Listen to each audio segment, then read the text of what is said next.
नमस्कार दोस्तों, welcome to LN smart learning. हम फिर से आपके सामने हाजिर हैं वीकली करंट अफेयर एनालिसिस को लेके। आज हम बात करेंगे कुछ नई खबरों के बारे में, एनालाइज करेंगे कुछ खबरों को जो इंपॉर्टेंट हैं आपके लिए प्रतियोगी परीक्षाओं के रिगार्डिंग। साथ में हम बात करेंगे कुछ टू द पॉइंट फैक्ट्स की जो कि बहुत ही ऑथेंटिक हैं वनडे एग्जाम्स के हिसाब से। तो चलिए हम बात करना शुरू करते हैं। लास्ट का जो हमारा वीकली एनालिसिस था उसमें हम आपको छोड़े गए थे एक क्वेश्चन, जिसमें हमने पूछा था कि विश्व का सबसे बड़ा क्रिकेट स्टेडियम कौन सा है। तो आज हम उस सवाल का जवाब भी देंगे और एनालाइज करेंगे उस खबर को। चलिए तो बात करते हैं विश्व के सबसे बड़े क्रिकेट स्टेडियम की। जी हां, 24 फरवरी को थर्ड टेस्ट मैच हुआ था इंडिया और इंग्लैंड के बीच में। उस मैच के दिन ही हमारे जो राष्ट्रपति हैं, माननीय राष्ट्रपति रामनाथ कोविंद जी, उन्होंने इनॉग्रेट किया था वर्ल्ड का largest cricket stadium in the term of capacity. जी हाँ, हम बात कर रहे हैं सिटिंग कैपेसिटी की। तो आगे बढ़ते हैं। इस स्टेडियम को नाम दिया गया है नरेंद्र मोदी स्टेडियम। ये एक फैक्ट है जो आपको याद रखना है। दूसरा, ये stadium Sardar Patel sports enclave के अंदर है जो कि अहमदाबाद में है। अहमदाबाद मोटेरा में ये सरदार पटेल स्पोर्ट्स इनक्लेव स्थित है। आगे अगर हम बात करें तो ये लार्जेस्ट क्रिकेट स्टेडियम है इन द वर्ल्ड। ये फैक्ट आपको याद रखना है। यहां हम बात करते हैं सेकंड लार्जेस्ट स्टेडियम ओवरऑल। जी हां, लार्जेस्ट क्रिकेट स्टेडियम है और सेकंड लार्जेस्ट स्टेडियम है ओवरऑल। अगर हम बात करें तो सेकंड लार्जेस्ट क्रिकेट स्टेडियम कौन सा है, तो वो आपका आएगा मेलबोर्न क्रिकेट ग्राउंड। जी हां, ये ऑस्ट्रेलिया में है। ये सेकंड लार्जेस्ट क्रिकेट स्टेडियम है। और अगर हम बात करें कि वर्ल्ड का सबसे बड़ा स्टेडियम, यहां आपको ये फैक्ट याद देखते हुए चलना है कि एक होता है लार्जेस्ट क्रिकेट स्टेडियम, एक होता है लार्जेस्ट स्टेडियम। लार्जेस्ट स्टेडियम की अगर हम बात करें तो वो स्टेडियम आता है आपके वानखेड़े फर्स्ट में स्टेडियम, जो कहां पे है, यह है स्थित नॉर्थ कोरिया में। जी हां, नॉर्थ कोरिया में यह स्टेडियम स्थित है। तो ये कुछ फैक्ट हैं जो आपको याद रखने हैं। अगर हम बात करें नरेंद्र मोदी क्रिकेट स्टेडियम की, तो ये बहुत ही अत्याधुनिक क्रिकेट स्टेडियम है जिसमें जो प्लेयर्स होते हैं वो डे नाइट मैच खेल सकते हैं और नाइट के समय उनकी जो परछाई है वो इस क्रिकेट स्टेडियम में नहीं दिखती है, क्योंकि बहुत ही उम्दा किस्म की एलईडी लाइट्स का उपयोग इसमें किया गया है। साथ में अगर हम बात करें तो अगर किसी बारिश का मौसम हो या अगर बरसात होती है ग्राउंड पे, तो 30 मिनट्स के अंदर ये जो स्टेडियम है वो फिर से खेलने लायक हो जाता है। इस टाइप की टेक्नोलॉजी इसमें यूज की गई है। तो ये रहा आपका वर्ल्ड का लार्जेस्ट क्रिकेट स्टेडियम। यहां कुछ एक दो पॉइंट और हैं। बीसीसीआई, ये जो क्रिकेट स्टेडियम है ये गुजरात क्रिकेट एसोसिएशन के अंडर में आता है। जी हां, गुजरात क्रिकेट एसोसिएशन में। अगर हम बात करें बीसीसीआई की, तो उसके जो अध्यक्ष हैं यानी प्रेसिडेंट हैं वो हैं सौरभ गांगुली। और बात करें सेक्रेटरी की, तो बीसीसीआई के सेक्रेटरी हैं जय शाह। जी हां, जय शाह बिलोंग करते हैं गुजरात को और वो हमारे जो ऑनरेबल होम मिनिस्टर हैं उनके बेटे भी हैं। तो ये एक फैक्ट रहा, कुछ फैक्ट्स हैं जो आपको याद करते हुए चलने हैं वर्ल्ड के लार्जेस्ट क्रिकेट स्टेडियम के बारे में। अब हम आगे बात करते हैं अगली न्यूज की। अगली जो न्यूज है जिसे हम एनालाइज करने वाले हैं वो आ रही है इंटरटेनमेंट इंडस्ट्री से। जी हाँ, हम बिल्कुल सही पहचाने। इंटरटेनमेंट इंडस्ट्री में एक अवार्ड होता है जिसको हम दादा साहब फाल्के या Dada Saheb Phalke international film festival awards कह सकते हैं। 2021 के जो अवार्ड्स हैं उनकी घोषणा कर दी गई है। इन अवार्ड्स में किसको मिले, कौन कौन से एक्टर्स रहे, उसकी जानकारी हम यहाँ लेते हुए चलते हैं। तो सबसे पहले बेस्ट एक्टर फीमेल का जो अवार्ड है वो दीपिका पादुकोण के लिए मिला है। उनकी जो मूवी थी छपाक, उसके लिए ये अवार्ड दिया गया है। अगर बेस्ट एक्टर की अगर हम बात करें तो अक्षय कुमार, लक्ष्मी मूवी के लिए अक्षय कुमार को यह अवार्ड दिया गया है। इंपॉर्टेंट है, क्रिटिक्स बेस्ट एक्टर का अवार्ड सुशांत सिंह राजपूत को दिया गया है।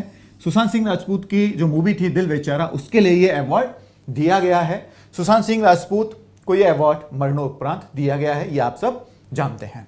अगर हम बात करें बेस्ट क्रिटिक्स बेस्ट एक्ट्रेस की, तो कियारा आडवाणी के लिए गिल्टी मूवी के लिए ये अवार्ड दिया गया है। बेस्ट एक्टर वेब सीरीज में बॉबी देओल, आश्रम वेब सीरीज आपने देखी होगी, उसमें जो बॉबी देओल हैं उनके लिए यह अवार्ड जाता है वेब सीरीज बेस्ट एक्टर का। और अगर हम बेस्ट एक्ट्रेस वेब सीरीज की बात करें तो सुष्मिता सेन आर्या वेब सीरीज के लिए अवार्ड दिया गया है।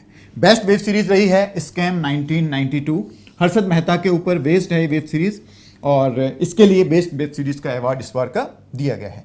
एल्बम ऑफ द ईयर तितलियां रहा है और outstanding contribution to the Indian film industry के लिए धर्मेंद्र, जी हाँ बिल्कुल धर्मेंद्र के लिए अवार्ड दिया गया है। तो ये कुछ इंपॉर्टेंट फैक्ट्स हैं जो इस अवार्ड के रिगार्डिंग आपको याद करते हुए चलना है, जिसमें सबसे important critics best actor Sushant Singh Rajput important बनता है आपके एग्जाम के रिगार्डिंग। अगला जो करंट अफेयर एनालिसिस है उसमें हम एनालाइज करने वाले हैं जोन्समा जीन थेरेपी को। जोन्समा जीन थेरेपी क्यों इंपॉर्टेंट है आपके एग्जाम के रिगार्डिंग, क्योंकि कुछ समय पहले एक खबर आई थी जिसमें हमारे जो प्राइम मिनिस्टर हैं उन्होंने 6 करोड़ रुपए का टैक्स माफ किया था एक मेडिसिन के ऊपर। तो वो मेडिसिन कौन सी थी, उस मेडिसिन का क्या उपयोग किया जाता है और क्या जरूरत पड़ गई टैक्स माफी की।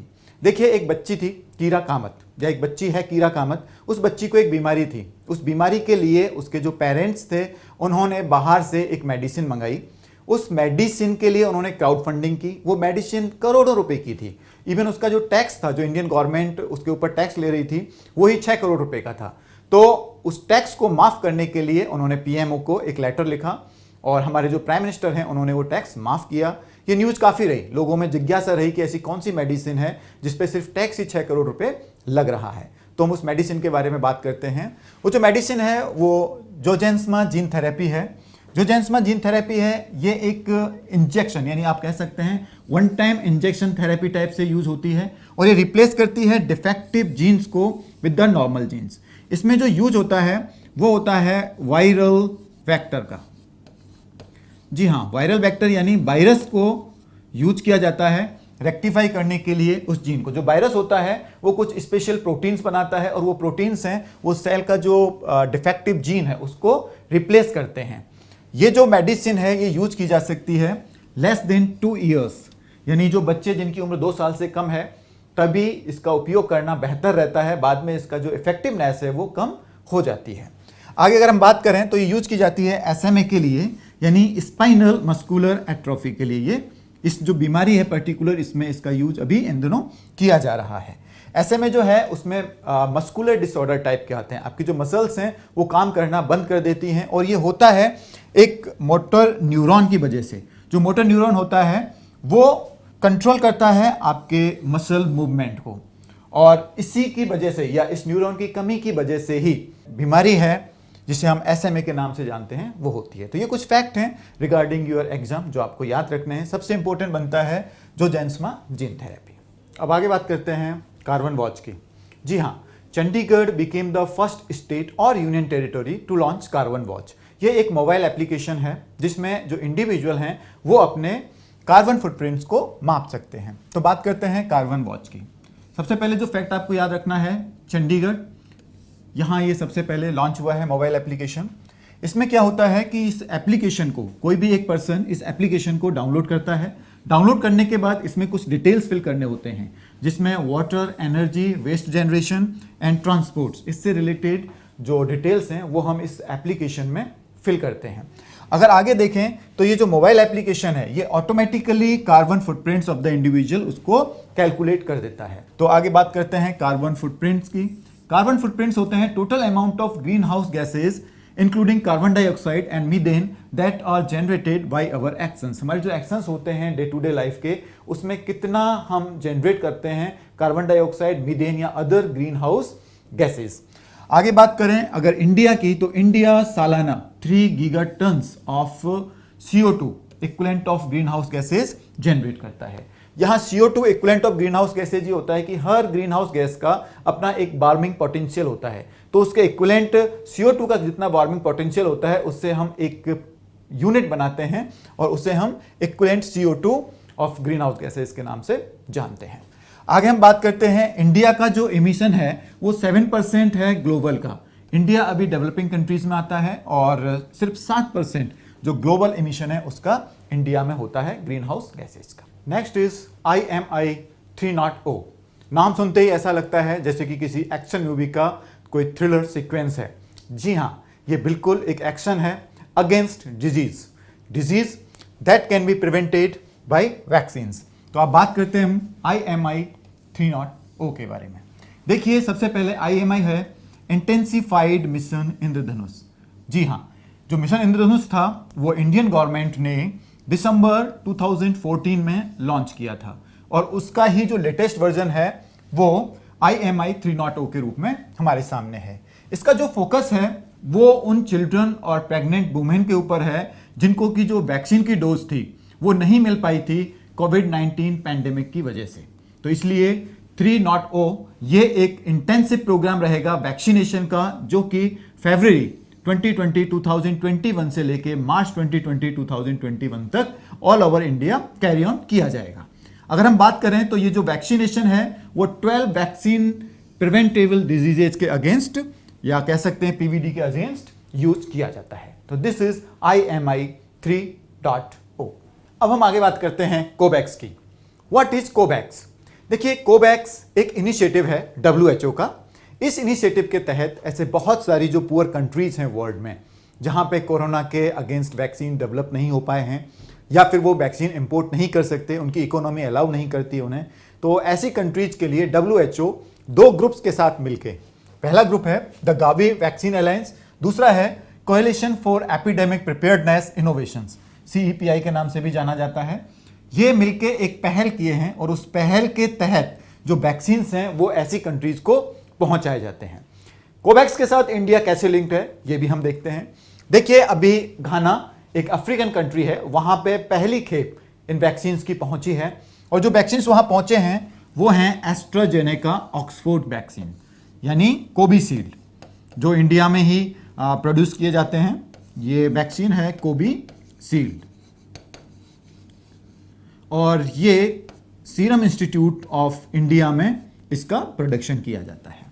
तो यहां से ये जो वैक्सीन है अभी घाना में पहुंचे हैं और कोवैक्स पहल के तहत ये वैक्सीन वहां पहुंचाए गए हैं। यहां पे कुछ वर्ड आपको और याद रखने हैं। कोवैक्स आपने रखा, एक आपको याद रखना है यहां पे कोवैक्सिन। ये भारत बायोटेक का एक वैक्सीन है कोरोना के अगेंस्ट। दूसरा जो वर्ड है वो आपको याद रखना है कोविन, इस पर हम डिस्कस कर चुके हैं। ये एक वेबसाइट है या एक एप्लीकेशन है जो गवर्नमेंट ऑफ इंडिया यूज करती है कोरोना वैक्सीन रजिस्ट्रेशन के लिए। तो ये कुछ फैक्ट हैं जो आपको याद करने हैं। अब जल्दी से कुछ परीक्षा उपयोगी जो फैक्ट हैं उन्हें भी हम याद करते हुए चलते हैं। ये फैक्ट्स आपके वनडे एग्जाम के लिए बहुत इंपॉर्टेंट हैं। तो पहला फैक्ट जो आपको याद रखना है वो है नए चीफ बने हैं national commission for schedule caste. Schedule caste के जो नेशनल कमीशन है इंडिया में, उनके जो नए चीफ हैं वो रहेंगे विजय सांपला। जी हाँ। दूसरा जो नाम आपको याद रखना है वो है क्रिस्टीना कोच का। ये US एस्ट्रोनॉट हैं और एक महिला के द्वारा स्पेस स्टेशन में सबसे ज़्यादा दिन रहने का रिकॉर्ड इन्होंने अपने नाम किया है। 328 डेज ये रही ISS में और ये रिकॉर्ड इनके नाम जाता है क्रिस्टीना कोच। इस फैक्ट के अलावा आपको जो नेक्स्ट फैक्ट याद रखना है वो है कि इंडिया का पहला जियोथर्मल पावर प्रोजेक्ट जो है वो यूनियन टेरिटरी लद्दाख में आ रहा है। नेक्स्ट पॉइंट इज मल्लिकार्जुन खड़गे जो हैं वो लीडर ऑफ अपोजिशन रहेंगे राज्यसभा में। अब तक जो ये पद था वो गुलाम नबी आज़ाद जी थे J&K से, उनके वो लीडर ऑफ अपोजिशन थे राज्यसभा में, लेकिन अभी उनका कार्यकाल राज्यसभा में समाप्त हो गया। उसके बाद मल्लिकार्जुन खड़गे नए लीडर ऑफ अपोजिशन बने हैं राज्यसभा में। नेक्स्ट, और ये फैक्ट बहुत इंपॉर्टेंट भी है, वो है first female chief of WTO, World Trade Organization की पहली महिला अध्यक्ष कौन है? तो ये हैं गोजी ओकोंजो-इवेला। जी हाँ, गोजी ओकोंजो-इवेला जो हैं वो इससे पहले नाइजीरियन फाइनेंस मिनिस्टर रह चुकी हैं और अभी इन्होंने पद संभाला है WTO के फर्स्ट फीमेल चीफ का। नेक्स्ट इज जो खेलो इंडिया का विंटर गेम्स का जो सेशन है वो बिगिन हो चुका है गुलमर्ग में। ये श्रीनगर के पास है गुलमर्ग, वहाँ पे एक ये इंपॉर्टेंट बनता है आपके लिए। प्राइम मिनिस्टर मोदी हैं, उनको अभी अभी global energy and environment leadership award से नवाजा जाएगा। ये अवार्ड इन्हें सेरावीक कॉन्फ्रेंस जो है 2021 वो मार्च के फर्स्ट वीक में होने वाली है, वहाँ पे ये अवार्ड इन्हें दिया जाएगा। नेक्स्ट इज हिमा दास, ये भारतीय स्प्रिंटर हैं, धाविका हैं और इन्हें अभी अभी DSP deputy superintendent of police Assam में बनाया गया है। 2018 में अर्जुन अवार्ड से भी इनको नवाजा जा चुका है। तो ये कुछ इंपॉर्टेंट पॉइंट्स हैं जो आपके एग्जाम के लिए बहुत महत्वपूर्ण हैं। तो इसी के साथ आज का वीकली करंट अफेयर एनालिसिस को हम यहाँ विराम देते हैं। इसी टाइप के और इंपॉर्टेंट ऑथेंटिक फैक्ट्स और करंट अफेयर्स के साथ अगले वीक आपसे फिर मुलाकात करेंगे। तब तक के लिए कोई भी क्वेरी अगर आपकी है आप कमेंट बॉक्स में हमसे पूछ सकते हैं। Take care, like and subscribe our channel. Have a good day.